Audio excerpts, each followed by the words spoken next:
Сигурен съм, че си попадал на много митове, полуистини и лъжи за еврото в медии и социални мрежи. Чувал си ги от политици и анализатори или от близки и приятели.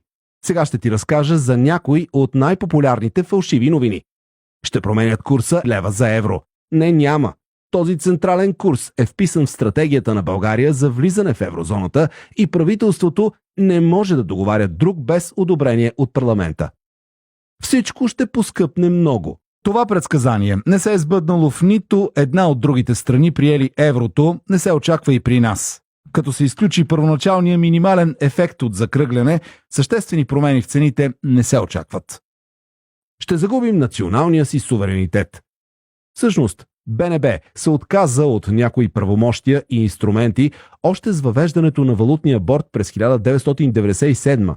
За сметка на това, членството в еврозоната даже ще увеличи паричния ни суверенитет, защото България вече ще има глас в решенията на Европейската централна банка и ще може да ползва спасителните й механизми. Ще станем като Гърция.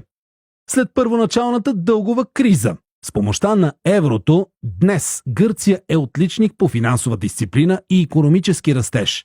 А при много държави, като например Ирландия, умелото използване на ресурсите на еврозоната е помогнало да станат по-богати. Държави като Чехия, Полша, Унгария и Швеция искат да запазят валутите си.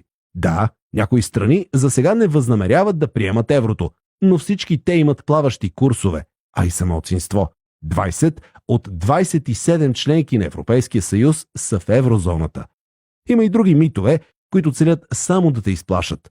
За да не ставаш жертва на дезинформация, е важно да проверяваш всичко чуто и прочетено по темата. Само така ще можеш да прецениш реалните ползи и рискове от еврото.